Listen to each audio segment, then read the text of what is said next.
Occasion ఏదైనా location ఎక్కడైనా తెలుగువారి వేడుక అంటే ఆలివ్ మిఠాయి ఉండాల్సిందే. భారత్ పాకిస్తాన్ల మధ్య కాల్పుల విరమణ జరిగింది. దీంతో చాలా వరకు యుద్ధం ముగిసినట్టే. కానీ ఈ యుద్ధానికి కారణమైన ఆ నలుగురు ఉగ్రవాదులు ఎక్కడ? ఇదిగో ఇప్పుడు ఇదే ప్రశ్న ప్రతి భారతీయుడి మదిలో మెదులుతోంది. అసలు యుద్ధానికి కారణమైంది ఆ నలుగురే. అలాంటప్పుడు ఆ నలుగురిని పట్టుకోకపోతే, హతం చేయకపోతే ఇంత చేసింది శూన్యమేనా? ఉగ్రవాదుల దాడిలో మరణించిన వారి ఆత్మకు శాంతి కలగాలన్నా, సింధూర్ ఆపరేషన్ కు పూర్తి స్థాయిలో న్యాయం జరగాలన్నా, ఉగ్రవాదులను మట్టుబెట్టినప్పుడు, మట్టిలో కలిపినప్పుడే అంటూ ప్రతిపక్షాలు ఆరోపణలతో విరుచుకుపడుతున్నాయి.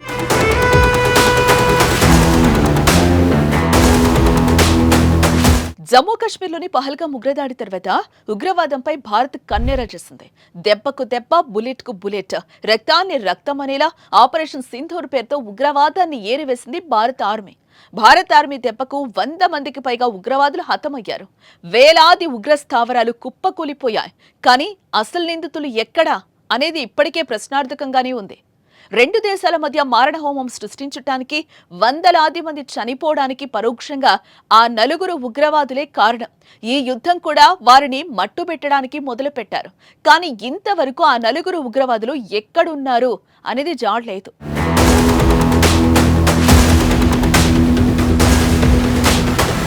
జమ్మూ కాశ్మీర్లోని పాక్ ఆక్రమిత ప్రాంతం నుంచి చొచ్చుకు వచ్చిన ఉగ్రవాదులు పహల్గాంలో నరమేధం సృష్టించారు.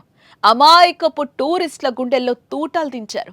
మతం అడిగి మరి అత్యంత దారుణంగా కాల్చేశారు. కుటుంబ సభ్యుల ఎదుట భార్య పిల్లల ముందే కాల్చి చంపారు. ఈ ఉగ్రదాడి తర్వాత పాకిస్తాన్, భారత్ మధ్య యుద్ధ మేఘాలు కమ్ముకున్నాయి. రెండు దేశాలు ఒకరిపై మరొకరు కాల్పులు జరుపుకున్నారు. డ్రోన్లు, మిసైల్స్ తో విరుచుకుపడ్డారు. ఈ దాడుల్లో రెండు దేశాల్లో ప్రాణ ఆస్తి నష్టం జరిగింది. అయితే ఆ తర్వాత ఇరు దేశాల మధ్య కాల్పుల విరమణ జరిగింది. దీంతో ఉద్రిక్తత వాతావరణం తగ్గింది. అయితే రెండు దేశాల మధ్య యుద్ధం ఆగడం మంచిదే. ఇది శుభ పరిణామమే. అయితే ఇంతలా జరగడానికి కారణమైన నలుగురు ఉగ్రవాదులు ఎక్కడున్నారు? మరి వారిని అంతమొందించేది ఎప్పుడు? ఇప్పటి వరకు భారత ఆర్మీ జరిపిన కాల్పుల్లో చాలా మంది ఉగ్రవాదులు చనిపోయారు. కానీ పహల్గాం దాడికి కారణమైన ఉగ్రవాదులు చనిపోయినట్లు ఇంతవరకు ఎక్కడా ప్రకటించలేదే. సో వారు ఇంకా ఎక్కడో తప్పించుకొని తిరుగుతున్నారు. మరి ఇరు దేశాల మధ్య యుద్ధం దాదాపుగా ముగిసిపోయినట్లు. మరి వారిని పట్టుకునేదెప్పుడు, హతం చేసేదెప్పుడు? ఇలా రకరకాలుగా అధికార పక్షం నేతలకు ప్రశ్నల వర్షం కురిపిస్తున్నారు.